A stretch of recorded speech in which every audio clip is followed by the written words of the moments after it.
So back in the old days of the internet, you had to do a lot of manual stuff and really like interact directly with infrastructure. So today it looks very different. You have rich interactions that you can do with very different pieces of infrastructure under the hood. So the whole stack has been very much like abstracted, well-defined, and it's very expressive. And the reason for this is because of HTTP, right? HTTP is basically what made the web composable to some extent.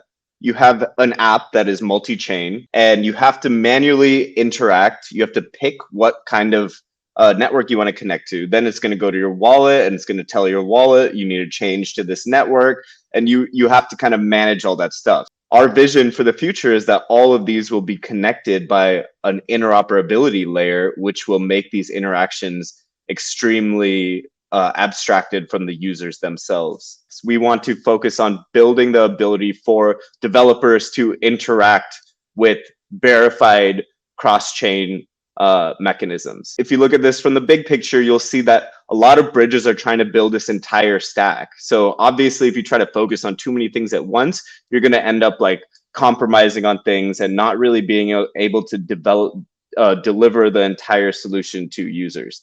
So that's why we're really trying to laser focus on this one part of the stack, which is the execution layer. Xcall is basically how Connext is envisioning this whole execution layer process starting. So this is basically a primitive to facilitate asset and or data transfer across arbitrary chains. So we want to make the process for developers around making these really expressive cross-chain interactions extremely easy to build. And since it mimics Solidity's built-in call method, they don't really have to think about much or know much beyond what they already know in Solidity. Connext is not a company. Connext is a public good. But I strongly believe that Web3 infrastructure at the end of the day is a public good